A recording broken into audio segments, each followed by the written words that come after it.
I am such a proponent of real whole foods. I think it's a little bit funny that we have to call real food real food. Let's just call the other stuff junk or non-food. But we really want to go back to basics. We want to eat like our grandparents ate. We want to eat real food.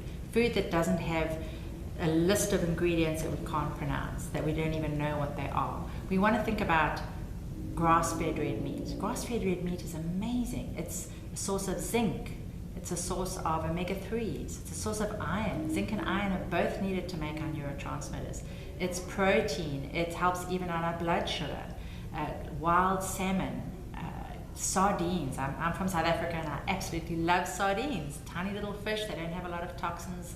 And just a great little snack. Whenever I travel, I've got a few cans of sardines with me in case I'm stuck somewhere. It's just a wonderful, wonderful nutrient-dense food.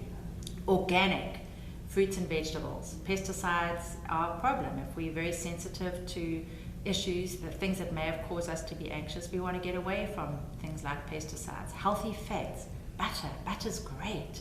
Go back to butter. Forget about margarine and all these other nasty pseudo fats. Coconut oil, olive oil, avocados, ghee. There's just so many wonderful nutrients that we can add back, in terms of eating real whole foods. And I love traditional foods like fermented foods. Sauerkraut is fantastic. You can make your own sauerkraut at home.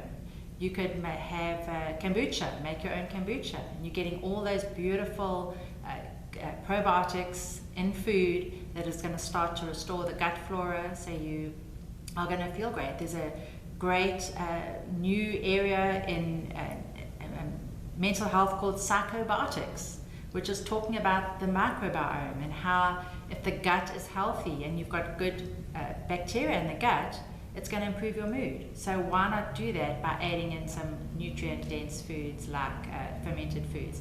Another great nutrient-dense food to add in is bone broth. So taking chicken bones and cooking them for 12 hours, and it's going to extract all the minerals, and you're going to get the benefits of the gelatin and all those beautiful minerals. It's going to heal your gut.